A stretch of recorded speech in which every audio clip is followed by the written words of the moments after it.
નમસ્તે મિત્રો, આજે અમારા જોડે આવી હતી ટાટા અલ્ટ્રોઝ। જે કસ્ટમરને ખાડામાં પટકાયા પછી સ્ટેરિંગ છોડતા તરત જ તે લેફ્ટ સાઈડ ખેંચાઈ જતી હતી। સ્ટેરિંગ પકડીને જ કન્ટિન્યુ ડ્રાઈવ કરવું પડતું હતું। તો અમે ગાડીનો ટ્રાયલ લીધો અને જોયું તો જે કસ્ટમરનો પ્રોબ્લેમ હતો એ સેમ જ હતો।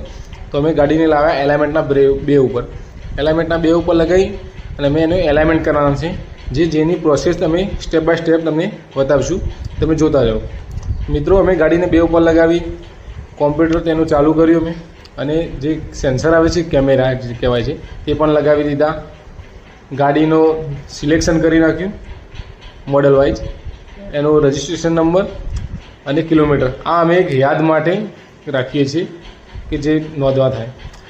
હવે ગાડીનું કેલિબ્રેશન કરવાનું હોય છે એલાઇમેન્ટના બે ઉપર લગાવ્યા પછી। જે ગાડીને 30 પોઈન્ટ સુધી રિવર્સ લઈ જવાની, 30 પોઈન્ટ રિવર્સ લે છે પછી 30 પોઈન્ટ ફરીથી આગળ લઈ જવાની। 30 પોઈન્ટ આગળ લઈ ગયા પછી ગાડીની લેફ્ટ રાઈટ જે ટર્ન મારી છે ટર્નિંગ રેડિયસ કહેવાય, જે 10 પોઈન્ટ લેફ્ટ સાઈડ અને 10 પોઈન્ટ રાઈટ સાઈડ, આ રીતે તેનું ટર્નિંગ રેડિયસ હોય છે। જે ટર્નિંગ રેડિયસ કર્યા પછી સ્ટેરિંગને એકદમ વચ્ચોવચ સ્થિર રાખવાનું હોય છે। સ્ટેરિંગ કમ્પ્લીટ સ્થિર રહ્યા પછી તમે જોઈ શકો છો કે સ્ટેરિંગ સ્થિર થયા પછી સ્ટેરિંગને આ રીતે લોક કરવાનું રહેશે।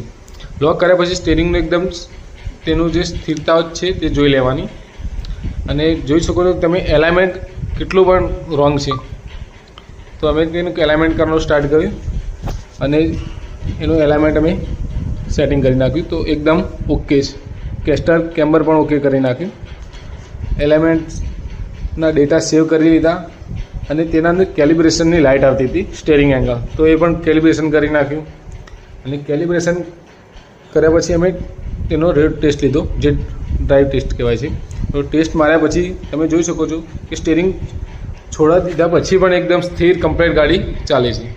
મિત્રો, અમારી ચેનલને લાઇક કરો, સબસ્ક્રાઈબ કરો અને સપોર્ટ કરો।